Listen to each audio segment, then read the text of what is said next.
অশান্ত অগ্নিগর্ভ পরিস্থিতি নেপালে, বন্ধ রয়েছে পশুপতি সীমান্ত, পরপর সার দিয়ে সেখানে গাড়ি দাঁড়িয়ে রয়েছে, এসেও ফিরে যেতে বাধ্য হচ্ছেন পর্যটকরা। আর সেই ছবি তুলে ধরেছেন আমাদের প্রতিনিধি রাজা চট্টোপাধ্যায়। আমরা এই মুহূর্তে দাঁড়িয়ে রয়েছি দার্জিলিং জেলার পশুপতি যে নেপাল বর্ডার রয়েছে সেখানে। আমি প্রথমে ছবি দেখাবো যে গাড়ি দাঁড়িয়ে আছে, সারি সারিভাবে গাড়ি দাঁড়িয়ে রয়েছে, কোনো রকম গাড়ি কিন্তু যাতায়াত করতে পারছে না। যেটা পুলিশ সূত্রে জানা যাচ্ছে, কিছু গাড়ি নেপালের ভিতরে যেটা আটকে ছিল সেটা কিন্তু আস্তে আস্তে বের করছে এবং কোনো রকম গাড়ি কিন্তু ভারত থেকে নেপালের দিকে যাচ্ছে না, ওখানে কিন্তু বর্ডারে আটকে দেওয়া হচ্ছে। যেভাবে অশান্তি চলছে নেপাল এলাকায় কাঠমান্ডুতে, এখানে প্রধানমন্ত্রীর বাড়ি ভাঙচুর করা হয়েছে, সুপ্রিম কোর্ট থেকে ব্যাংকে আগুন ভাঙচুর চলছে, বন্ধ সীমান্ত এলাকায় দাঁড়িয়ে রয়েছে সারি সারিভাবে গাড়ি, বাস পরিষেবা পুরোপুরি বন্ধ, নেপাল থেকে কোনো রকম গাড়ি ঘোড়াই ভারতের দিকে আসছে না। এবং সেই ছবি ধরা পড়ছে দার্জিলিং জেলার যে পশুপতি বর্ডার রয়েছে, সেই পশুপতি বর্ডারে আমরা দেখতে পাচ্ছি রীতিমতো সারি সারিভাবে দাঁড়িয়ে রয়েছে গাড়ি। টুরিস্টরা আসছে, টুরিস্টরা ফিরে চলে যাচ্ছে, তাদেরকেও কিন্তু কোনোভাবেই ভেতরে প্রবেশ করতে দেওয়া হচ্ছে না। এই মুহূর্তে আমি দাঁড়িয়ে রয়েছি পশুপতি বর্ডারের ছবি আমরা দেখাচ্ছি যে কোনো রকম লোকজন এবং পর্যটক কিন্তু সেখানে যাচ্ছে না, নেপাল বর্ডারের সামনে কিন্তু আটকে দেওয়া হচ্ছে। সিচুয়েশন থমথমে রয়েছে। ব্যবসায়ী যারা রয়েছে তাদের কিন্তু বক্তব্য, কবে এই স্বাভাবিকভাবে ফিরে আসবে, ব্যবসা কতদিন পরে ব্যবসা চালু হবে, কারো কাছেই কিন্তু অজানা রয়েছে। কেউ জানে না কবে নেপাল শান্ত হবে, তারপর বর্ডার এলাকায় ব্যবসা বাণিজ্য আগের মতো ফিরে আসবে। ক্যামেরায় শান্তনু করের সাথে রাজা চট্টোপাধ্যায়, পশুপতি বর্ডার, দার্জিলিং। প্রতিবেশী রাষ্ট্র নেপালে জেন জি এর বাঁধ ভাঙা ক্ষোভ। প্রশ্ন উঠছে, এত শত তরুণ তুর্কিকে একজোট করলেন কে? আর এখানে উঠছে একাধিক নাম, যার মধ্যে রয়েছেন একজন ডিজে, একজন র্যাপার এবং একজন প্রাক্তন টেলিভিশন সঞ্চালক। প্রধানমন্ত্রী সহ একের পর এক মন্ত্রীর পদত্যাগ, বিধানসভা, সংসদ ভবন, রাষ্ট্রপতি দফতর, সুপ্রিম কোর্ট থেকে পদত্যাগী প্রধানমন্ত্রী কেপি শর্মা ওলির বাড়িতে আগুন। প্রতিবেশী রাষ্ট্র নেপালে জেন জির বাঁধ ভাঙা ক্ষোভ।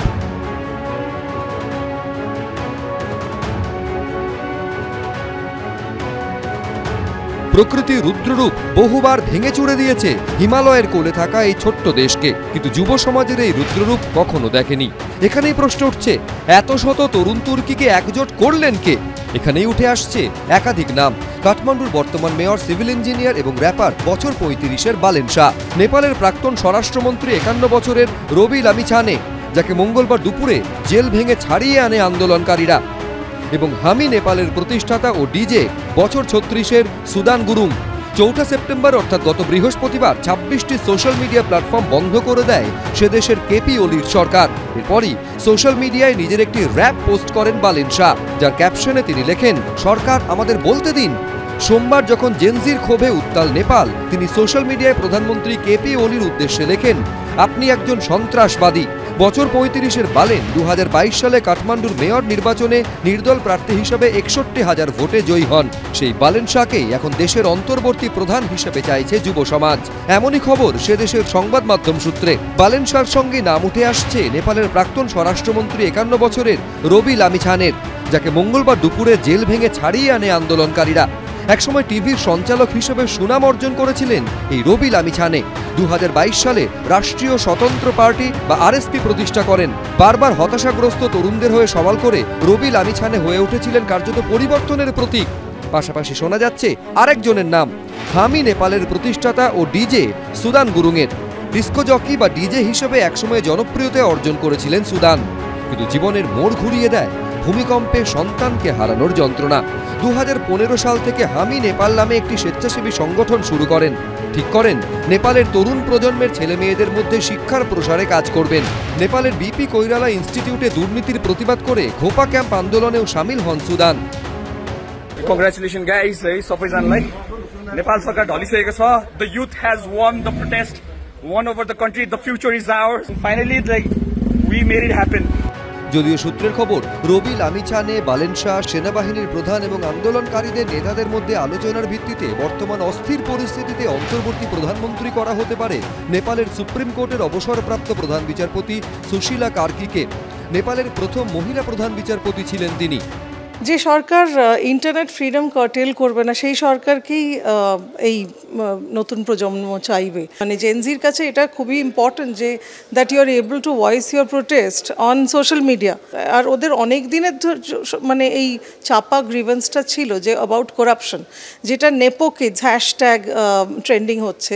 দে want basically ban on corruption, not ban on social media. তো তারা তেমনই সরকার চাইবে যে সরকার মানে তাদের ফ্রিডমের ওপর কার্টেল করবে না, যে সরকার ট্রান্সপারেন্সি মেনটেন করবে। একজন ডিজে, একজন র্যাপার, একজন প্রাক্তন টেলিভিশন সঞ্চালকের হাতেই এখন কার্যত নির্ভর করছে নেপালের ভাগ্য। এবিপি আনন্দ। শ্রীলঙ্কা বাংলাদেশের পর এবার হিমালয় কন্যা নেপাল। 3 বছরের মধ্যে 3 প্রতিবেশী দেশে গণঅভ্যুত্থানের জেরে গদিচ্যুত করা হলো শাসককে। বিক্ষোভের প্যাটার্নও কার্যত এক। তাহলে কি পিছন থেকে কেউ বা কারা কলকাঠি নাড়ছে? 3 বছরে ভারতের 3 প্রতিবেশী রাষ্ট্রে গণবিদ্রোহ। 3 দেশেই পদত্যাগ করতে বাধ্য হলেন রাষ্ট্রপ্রধানরা। শ্রীলঙ্কায় দেশ ছাড়তে হয়েছিল রাজাপক্ষে ভাইদের, বাংলাদেশে দেশ ছাড়তে হয় শেখ হাসিনাকে। আর এবার নেপালে হেলিকপ্টারে অজানা উদ্দেশ্যে পাড়ি দিলেন পদত্যাগী প্রধানমন্ত্রী কেপি শর্মা ওলি। নেপালে এ যেন দ্বীপরাষ্ট্রের অ্যাকশন রিপ্লে, এ যেন বাংলাদেশ প্যাটার্নের পুনরাবৃত্তি। মহিন্দা ও গোতাবায় রাজাপক্ষে, শেখ হাসিনার পর এবার কেপি শর্মা ওলি। গণবিদ্রোহীদের চাপের মুখে পদত্যাগ করতে বাধ্য হলেন নেপালের প্রধানমন্ত্রী। জেনজির প্রবল বিক্ষোভের মুখে ওলিকে কার্যত নতি স্বীকারে বাধ্য করল রয়্যাল নেপাল আর্মি। 3টে কিন্তু কারণগুলো মানে আলাদা। হ্যাঁ, গণ অভ্যুত্থান তো হয়েইছে। ভারতবর্ষর পজিশন বলতে ভারতবর্ষর এখন মানে it can act it as a very responsible country, কারণ নেপাল আর ভারতবর্ষের অনেক দিনেরই সুসম্পর্ক। চাইলে ভারতবর্ষ কিন্তু এটা ইন্টারভিন করতে পারে। নেপালের ঘটনা মনে করিয়ে দিয়েছে হাসিনা সরকারের পতনের কথা। গত বছর সংরক্ষণ বিরোধী আন্দোলনে উত্তাল হয়ে ওঠে বাংলাদেশ। মৃত্যু হয় অসংখ্য আন্দোলনকারীর। পদ আঁকড়ে থাকতে চাইলেও চাপের মুখে শেষমেশ গত বছরের 5ই অগাস্ট পদত্যাগ করে দেশ ছাড়েন শেখ হাসিনা। 2022 সালে কার্যত গৃহযুদ্ধের পরিস্থিতি তৈরি হয় শ্রীলঙ্কায়। অর্থনৈতিকভাবে বিপর্যস্ত শ্রীলঙ্কা ওই বছর নিজেদের দেউলিয়া বলে ঘোষণা করে। দেখা দেয় জ্বালানি, গ্যাস, বিদ্যুৎ ও খাবারের সংকট। এরপরই অশান্তির আগুন জ্বলে ওঠে দ্বীপরাষ্ট্রে। সীমাহীন দুর্নীতির প্রতিবাদে সরকার বিরোধী আন্দোলনে উত্তাল হয়ে ওঠে শ্রীলঙ্কা। ইস্তফা দেন প্রধানমন্ত্রী মহিন্দা রাজাপাক্ষে ও দেশ ছেড়ে পালান রাষ্ট্রপতি গোতাবায়া রাজাপাক্ষে। পরপর 22-24 যে অঞ্চলে, অর্থাৎ এই যে আমাদের সাউথ এশিয়ান অঞ্চলে বিভিন্ন দেশের মধ্যে যে সমস্যাগুলো দেখা দিয়েছে, সেখানে কিন্তু নেতৃত্ব দিয়েছে মূলত যুবক যুবতী ছাত্র সমাজ। একটা জিনিস খুব পরিষ্কার হওয়া দরকার যে এখন গ্লোবাল সিটিজেনের যুগ। এখন কিন্তু কাউকে রাষ্ট্রীয় ক্ষমতার মধ্যে বেঁধে রাখাটা খুব একটা সহজ নয়। ভারতবর্ষের ক্ষেত্রে আমার মনে হয় যে চারপাশে যখন প্রতিটি রাষ্ট্রের মধ্যে 3টে রাষ্ট্র তো বাংলাদেশ, শ্রীলঙ্কা, নেপাল ছাত্র যুব সমাজ খেপে গেছে। ভারতবর্ষকে কিন্তু সুনির্দিষ্টভাবে যুব সমাজকে এবার কিন্তু অ্যাটেনশন দেওয়া প্রয়োজন। শ্রীলঙ্কায় রাজাপাক্ষে বা বাংলাদেশে হাসিনার মতো গদি আঁকড়ে থাকতে চেয়েছিলেন ওলিও। মন্ত্রীদের নির্দেশ দিয়েছিলেন পদত্যাগ না করার। এমনকি পরিস্থিতি সামাল দিতে মঙ্গলবার সন্ধ্যায় সর্বদলীয় বৈঠকও ডাকেন, কিন্তু পরিস্থিতির চাপে তাকে পদত্যাগ করতে হলো। নেপালি সংবাদ মাধ্যম সূত্রে খবর, চিকিৎসার কারণ দেখিয়ে দুবাই পাড়ি দিতে পারেন কেপি শর্মা ওলি। বাংলাদেশ কিংবা শ্রীলঙ্কার রাষ্ট্রপ্রধানদের মতোই নেপালেও কেপি শর্মা ওলির সরকারের বিরুদ্ধে দুর্নীতি, স্বজন পোষণের ভয়ঙ্কর অভিযোগ উঠেছিল। তাকেও শেষ পর্যন্ত সেই গণবিদ্রোহের মুখেই পড়তে হলো। এবিপি আনন্দ।